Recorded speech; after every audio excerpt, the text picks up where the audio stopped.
All hell is breaking loose as top Russian officials from Russia's Duma arrived in the United States after being invited by MAGA Republicans on Capitol Hill, as well as Trump regime officials. These Duma members, basically like the Senate of Iran, they were given Capitol Hill tours by MAGA Republican Congress members. You can see Anna Paulina Luna, a MAGA Republican congresswoman who helped coordinate this trip by the Russian Duma delegation to the United States. She was giving a tour with these Russian Duma members. These are individuals who are supposed to be sanctioned by the United States, but the MAGA Republican Congress members were flaunting their relationship with these Duma members. They were taking photographs with the Duma members and proudly talking about economic cooperation between the United States and Russia. This was also corresponding with Donald Trump's social media posts, where Donald Trump was attacking NATO and said, "I will never forget that NATO betrayed us." It also corresponds with Donald Trump's deranged cabinet meeting yesterday, where he continued to attack NATO over and over again and said, "I will never forget your betrayal." And Donald Trump attacking Ukraine, attacking Zelensky, and Trump confirming that the United States was removing weapons that were supposed to be given to Ukraine and bringing them to the Middle East at such a critical time for Ukraine. This also follows the Trump regime removing critical sanctions against Russian oil. Russia is making billions of dollars a day now, which they are using to fund their war and their invasion against Ukraine. We know that Russia has been using a lot of that money as well as their resources generally to help provide supplies to Iran, to provide intelligence to Iran about where to target Americans, where to target U.S. military bases in the Middle East. We know that Russia has been providing drones to Iran to use against American military installations. 13 American military installations in the Middle East have now been evacuated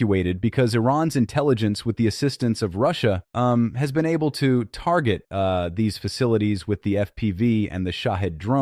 And so the U.S. has evacuated these military bases. So while Russia is materially helping Iran kill Americans and strike American assets and interest in the Middle East, the MAGA Republican Congress members and the Trump regime have welcomed these sanctioned Russia Duma members to Washington, D.C. like they are VIP superstars. I mean, how insane, traitorous, treasonous, in my opinion, it is. You could tell me what your opinion is right here. Here's the photograph of these MAGA Republican Congress members with the sanctioned Russian Duma delegation. Let's just call out these MAGA Republicans by name. You see the photo right here. Congresswoman Luna, Congressman Ogles, Congressmember Eli Crane, Congressmember Gonzalez, and Congressmember Van Orton. And these MAGA Republicans are like bragging about it. They're like, look at me, look what we're doing. I mean, you have MAGA Republican Congressmember Andy Ogles. Today, for the first time in close to a 1/4 of a century, 5 members of Congress, bipartisan, met with 5 members of the Russian Duma to discuss peace and bilateral relations. We will continue to foster this dialogue and push for peace in support of the administration's push for peace, as well as economic opportunity. So this whole thing was set up by the Trump regime as well.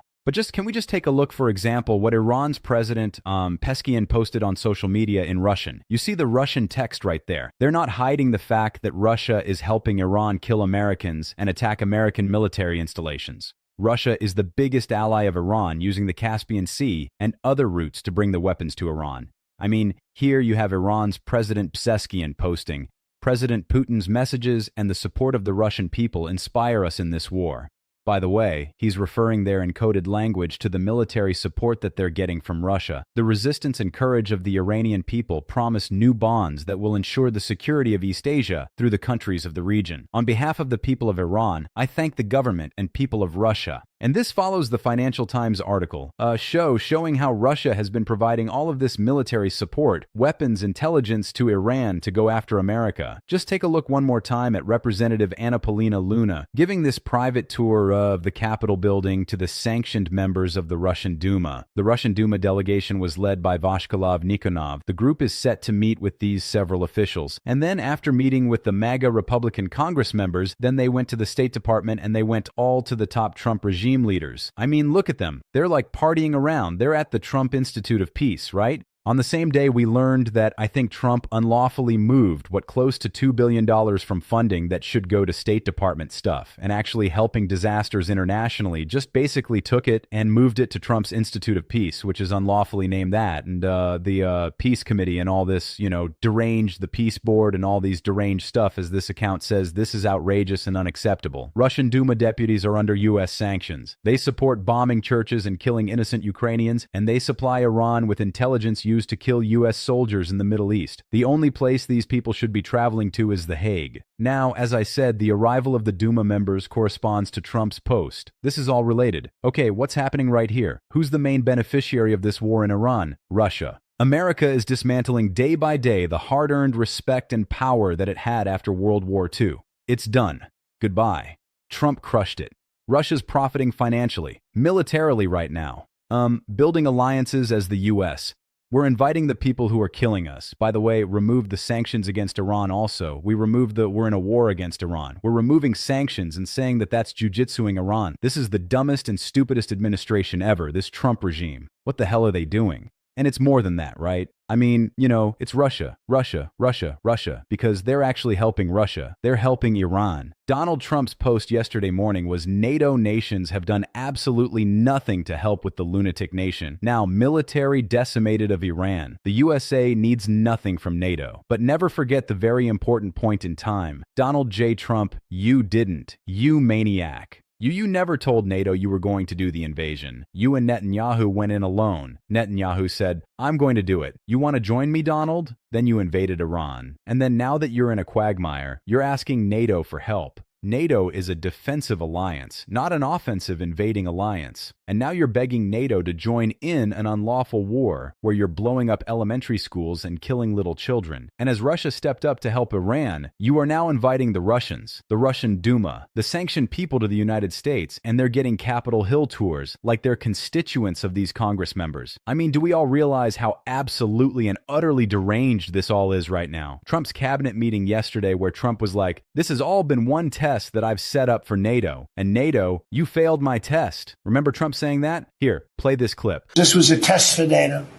This was a test. You can help us. You don't have to. But if you don't have, if you don't do that, we're going to remember.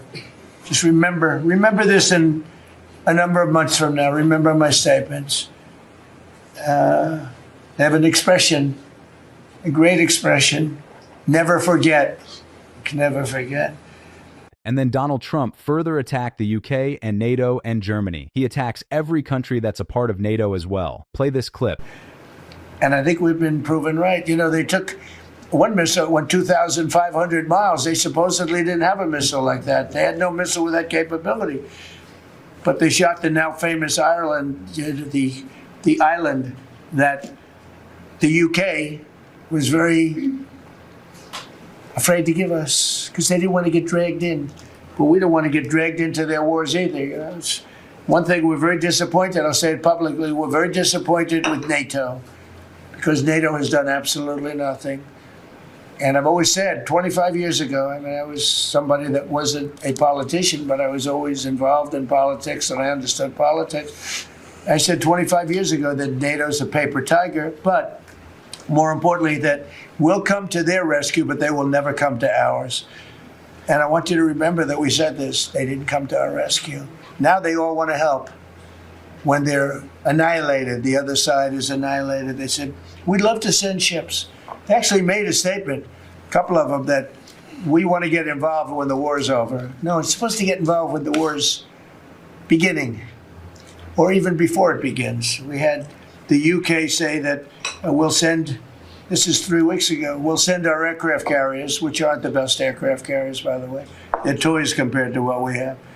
But we'll send our aircraft carrier when the war is over. I said, oh, that's wonderful. Thank you very much. Don't bother. We don't need it. And we don't need it. And we don't need them. All of this is going on too. Donald Trump is preparing he's already sent Marco Rubio to Hungary. He's going to send J.D. Vance back to Hungary in order to help Viktor Orban, Putin's puppet there. You see what the relationships that Trump is trying to foster. Trump is a big Viktor Orban fan. Netanyahu supports Orban. I mean, so while you have Zelensky with the drone interceptors, with the wherewithal and know-how to stop these Russian drones and Iranian drones, Donald Trump continues to go after Zelensky, praise Putin, remove sanctions from Putin, invite the Duma, retreat them nicely while attacking NATO. But ultimately, this is just weakening the United States as well. I mean, look, you got to give credit to Zelensky and Ukraine because they were able to strike the key gas export terminals near St. Petersburg at the Luga facility. So Ukraine's been very successful with their drone strikes. You can see right here the port of Luga burning down. I mean, if you think about the amount of success these Ukrainian strikes have had, at least 40% of Russia's oil export capacity, even though now that it's been unsanctioned by the United States, is at a halt following Ukrainian drone attacks and attacks amongst and these drone swarms like this one in the Laga facility right here. But Zelensky realizes what happened. Zelensky is not stupid. I mean, Zelensky is on the front lines basically fighting for the free world right now. You have Zelensky out there doing it while Trump's attacking Zelensky. So here was Zelensky yesterday basically appealing to Europe saying, look, in Europe, we need to have the full capacity to produce air defenses and to produce our own drones and to stop ballistic threats. We can't rely on our partners. In other words, Zelensky sees the Russians and the Duma getting the VIP treatment in the United States. By the way, have you seen that covered really anywhere else other? So here's Zelensky's response here. Play this clip. In Europe, we must have full capacity to produce all types of air defense systems and the missiles for them. This includes protection against drones, cruise missiles, and ballistic threats. And we cannot rely on other partners' industries. We must be confident in our own industry here in Europe. Please, let's keep moving this work forward and speed it up.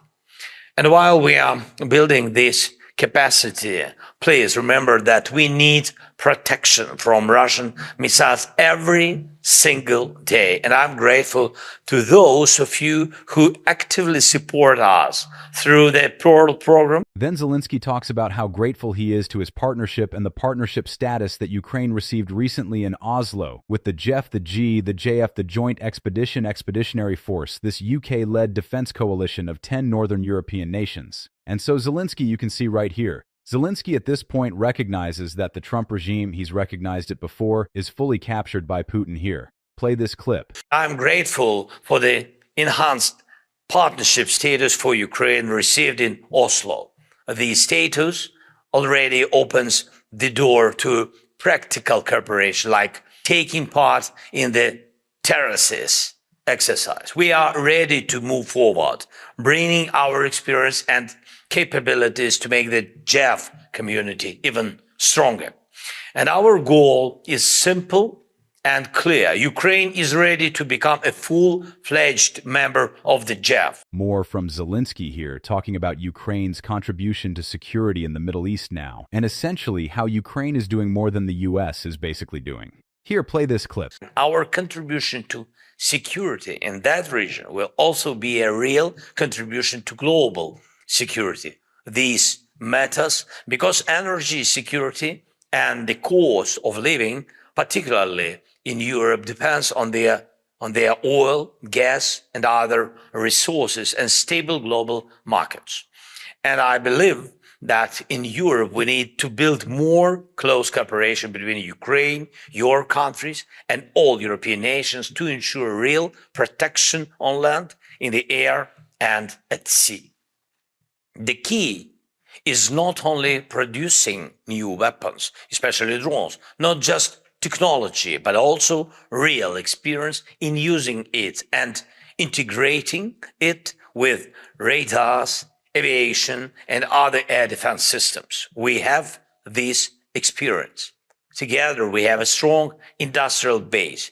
You have financial capacity. Let's bring all of this together even more. Now, one of the things that Zelensky also points out is he says Russia is providing intelligence support to Iran. We have evidence from our intelligence agencies. Russia is doing this while saying we won't provide intelligence to Iran if America stops sharing intelligence with Ukraine. Isn't this blackmail? Absolutely. Russia has been sharing intel regardless, but they are presenting it as a bargaining chip in this game.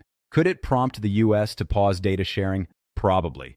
It depends on the conditions in the Middle East and how this operation unfolds. Then you have more from Zelensky, talking about how we will respond to every Russian attack. Global pressure on Russia is decreasing. We see changes in sanction policy referring to the United States. However, unlike everyone else or many others in the world, Ukraine has its own sanctions, long-range capabilities. The Russians must feel pressure. If Ukraine does not respond to their strikes either, Russia will simply continue the war and won't even consider a pause. Zelensky also writes, in historical terms, the Russians are losing 100%. Right now, they are suffering a terrifying number of casualties, 30,000 to 35,000 people a month. Russia cannot keep up with the mobilization, contract recruitment, and certainly cannot keep up with the training of its troops. Will they decide to launch a full-scale mobilization? That I cannot tell. So far, they have been afraid to take such steps and have relied only on offering large sums of money to recruits. Why do we react so sensitively to sanctions being lifted? Because it's about money. And money isn't just tanks. Nobody fights with tanks anymore. Money means drones. Money means people. People mean contracts. And if they don't have the money for contracts, their strength is declining. Powerful interview by Zelensky right there, and Zelensky calling out the United States as well for its behavior as the Duma. The Russian Duma gets VIP treatment in the United States. I want to pay attention to two other things as well. Number one, German company Quantum Systems now is starting production in Ukraine of the first samples of tactical reconnaissance drones, Twister for the defense forces of Ukraine. As Jane Kiev writes, while Americans are being sold to a Russian dictator wholesale, Europe is becoming a tech powerhouse. See how the US is getting left behind and all. And I say this as a patriotic American, as someone who loves our country. Loving our country, I believe, is calling out this despicable anti-American regime that's currently in the White House. They're destroying our country piece by piece. And then finally, whether this is happening via the Russians or the Chinese or Russians working with Iranians and the Chinese together, I don't know. But this is an important story that needs more attention. From March 9th to March 15th, drone swarms were hitting Barksdale Air Force Base in Louisiana.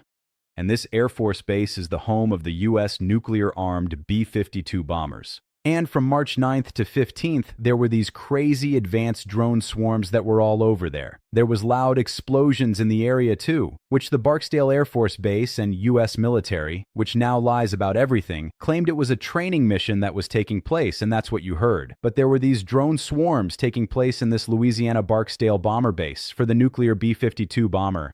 It was these drones wanted to be seeded, and they came in 12 to 15 groupings of 12 to 15 drone swarms. They had their video cameras on, lights on. I bet you behind the scenes, whether it was China or Russia or Iran, that those videos have been sent, my own view, to the Defense Department or to the State Department or to Trump to say we can do this at will. We could attack anything, and to send a message to Trump. I have a very strong feeling that those videos were then sent to, and I think we'll hear about that what was taken, whether it was being done by Iran, whether it's being done by China or Russia, those videos are being shown and saying we could have just blown up. Look how close we got to your nuclear bombers. And by the way, I understand that there were some outlets that reported that this happened, but don't you think this is a pretty big deal? You piece this all together. Russian Duma officials getting tours of the Capitol building, meeting with the MAGA Republican Congress members, while Russia is helping Iran kill Americans and destroy American military bases. America has evacuated 13 military bases. Russia is providing Iran with additional drones and targeting capabilities and intelligence because remember, Iran was providing Russia with all of that as well to help Russia invade Ukraine. So they have this overt military alliance that they're talking about. Trump's removing sanctions against Russia, removing sanctions against Belarus, removing sanctions against Iran, just as Russia is losing 30,000 troops a month. Donald Trump is now sending somewhere between 10,000-15,000 additional troops, in addition to the 50,000 troops already in the Middle East, and there's potentially going to be an invasion of Carr Island there. It's madness that's taking place, and the U.S. is rewarding Russia. Zelensky is out there. You heard what Zelensky said. And then we have these drones that are drones, some foreign drones, very advanced, going right up to our B-52 nuclear bombers, swarming around them, going around them. They were able to evade kind of anti-drone technology. And that's all happening right now. Right, just fact. What's happening? So yeah, all hell is breaking loose. Okay, hit subscribe, thanks for watching, and see you in next video.